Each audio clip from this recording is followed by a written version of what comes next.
Hello, this is old Mr. Kent of MrKent.com, and the National Transportation Safety Board investigates every plane crash. If it wasn't human error, then they try to find out what's wrong, what happened to cause the plane to crash. And having been a pilot for many, many years, I know that's very valuable because they publish that to the public, and then mechanics and pilots and aircraft manufacturers can look into the planes that they're using and working on and make sure that they don't have whatever the fatal, whatever the issue was when that plane crash took place, that they investigated. And so I got to thinking, I've been, for 8 weeks now, well, for the first 6 weeks, I couldn't even do anything. My shoulder is still a little, the muscles and the tendons are still a little sore and just have a little bit of pain. But that first 6 weeks, I couldn't ride my bike. And finally, I'll put links to the videos that show me riding the bike and for the first time and getting it ready to go and all that stuff. But I like to have low pressure in my tires because it gives me a smoother ride. And so I put up a couple recent videos using electric tire pumps and pointed out that about 10 pounds or maybe a little less of air in my tires causes my bike to have a much smoother ride. And so that's how I've been doing it ever since I got the bike. And so the fat tires and the low pressure give me a nice smooth ride. But it could also have been part of the problem, which we're going to find out here in before the video is over. Yes, it was part of the problem. Now here's the actual video. You can see my shadow, and you're going to see my left arm and shoulder just jerk down all of a sudden. It was like something grabbed the tire and turned it left, just instantly. And I really didn't notice that until I was sitting around looking at this video over and over again.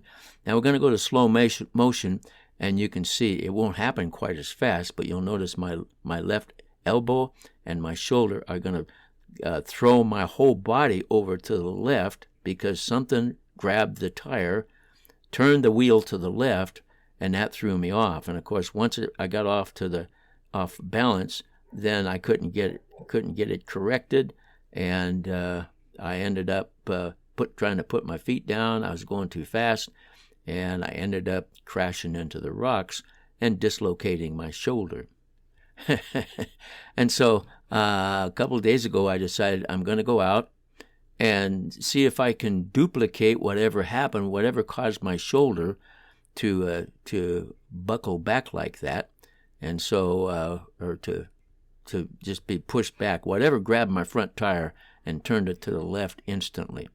So we're going to go up and find this. I have to find the spot where the crash occurred because I remember I've been out here already before in a previous video, and there's 3 rocks laying on this berm, and so I'm going to look for those 3 rocks and see if we can find the spot where I crashed, which happens to be right there. Those are the 3 rocks.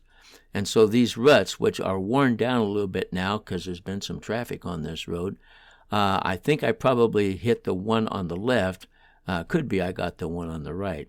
So what I'm going to do is ride through these and see if there's something that happens that causes See, I thought I slid off the top of the ridge that goes between those 2 ruts. And if you notice, just riding across there, it grabbed my left tire. Watch it again. You notice that? What happened was the wheel decided it was going to climb up the side of the edge of the rut. There it is again. You notice that? Notice it. If I get off just to the center, just a little bit, it wants it to climb up the side of the rut. So I'm headed home and I'm thinking about it. And then on the way home, I got to somewhere along the line, after I looked at this video that we just looked at, I decided, my son drives a Jeep and he goes up into the mountains and he rock crawls, and before he goes crawling, he lets the air out of his tires, quite a bit of air out, and so that they're halfway flat. Then it grabs the terrain better.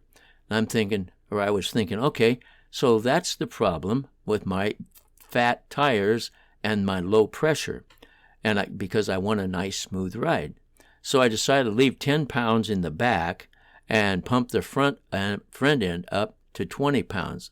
And so here I am, and we're going to go through the ruts and get on the left side of them and just try to make it grab the wheel. And of course, other natural steering to balance, it's not grabbing things like it did in the previous test.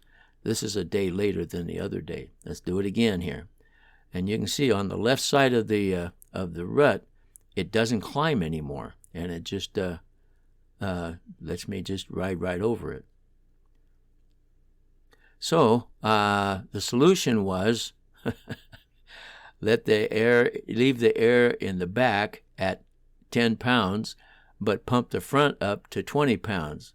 And if you're using a bike with fat tires, that may not be a bad idea to keep you from doing the same thing I did, because in that video, the crash video, I couldn't see the rut coming, and that didn't matter because whether I'd seen it or not, it happened to be where I hit it just right. So my tire climbed up the side of the rut because it was partially deflated and grabbed the terrain. So that's what grabbed it out of grabbed the wheel and made it turn so sharp, and that's why I crashed my bike. So I want to thank you for watching my videos, and I appreciate your support, and God bless.